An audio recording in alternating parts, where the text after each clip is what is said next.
என்பிபிக்கு ஆதரவளிக்க மாட்டேன். நாடாளுமன்றத்தில் அர்ச்சனா ஆதங்கம். அனுர அரசாங்கத்துக்கு நான் வழங்கிய அனைத்து ஆதரவுகளையும் இன்றிலிருந்து இல்லாமல் செய்வதுடன் இனிமேல் உண்மையான எதிர்க்கட்சியாக நான் நிற்பேன் என நாடாளுமன்றத்தில் ராமநாதன் அர்ச்சனா தெரிவித்துள்ளார். 64 நாட்கள் நாடாளுமன்ற உறுப்பினருக்கு கதைக்க இடம் கொடுக்கவில்லை எனில் அது அரசாங்கத்தின் வெட்கங்கெட்ட செயல். சுயேட்சையான ஒரு தனி உறுப்பினரை கண்டு அரசாங்கம் ஏன் அச்சம் அடைகிறது?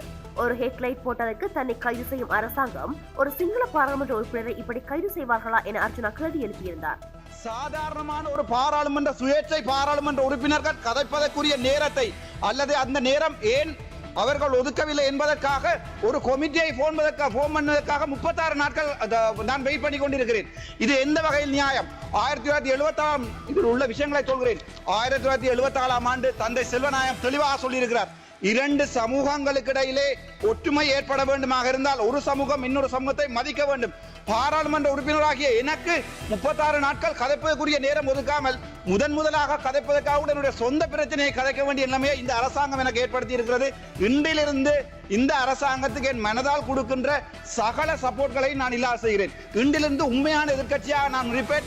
ஆனால் நீங்கள் இன்றிலிருந்து ராமநாதன் அர்ச்சனாவுடன் நீங்கள் கை நீட்டியதற்கான எனக்கு வழக்குகள் போடப்பட்ட 24 வழக்குகள், ஒரு தனிப்பட்ட வழக்கு கூட நான் வைத்தியராக இருந்தவரை இதுவரை போடப்பட்டதில்லை. 24 வழக்குகள் போடப்பட்டிருக்கிறது. ஒரு ஹெட்லைட் போட்டு வாகனம் ஓட்டியதற்காக அரஸ்ட் பண்ணுகிறார்கள்.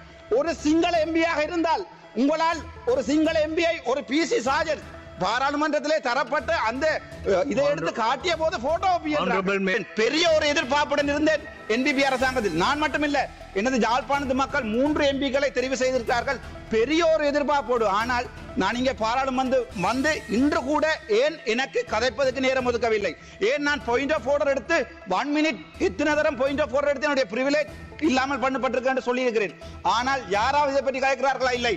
தமிழ் சிங்கள மக்கள் ஒன்றாக வாழ வேண்டும் என்றால் உயரிய சபையாகிய பாராளுமன்றத்திலே உண்மையான விடயங்களை கதைப்பதற்கு நேரம் ஒதுக்க வேண்டும். ஏன் அரசாங்கம் பயப்படுகிறது சாதாரணமான ஒரு சுயேட்சை குழு பாராளுமன்ற உறுப்பினர்களுக்கு? உங்களுக்கு முதுகெலும் இருந்தால் இன்றையிலிருந்து அந்த பிரச்சனையை முடித்து காட்டுங்கள். நன்றி, வணக்கம். இதற்கு பதிலளித்த சபை முதல்வர் விமல் ரத்நாயக்க பாராளுமன்ற உறுப்பினர் அர்ச்சனாவுக்கு நேரம் ஒதுக்குவது ஆளும் தரப்பின் பணி அல்ல, அது எதிர்க்கட்சியின் பணியாகும்.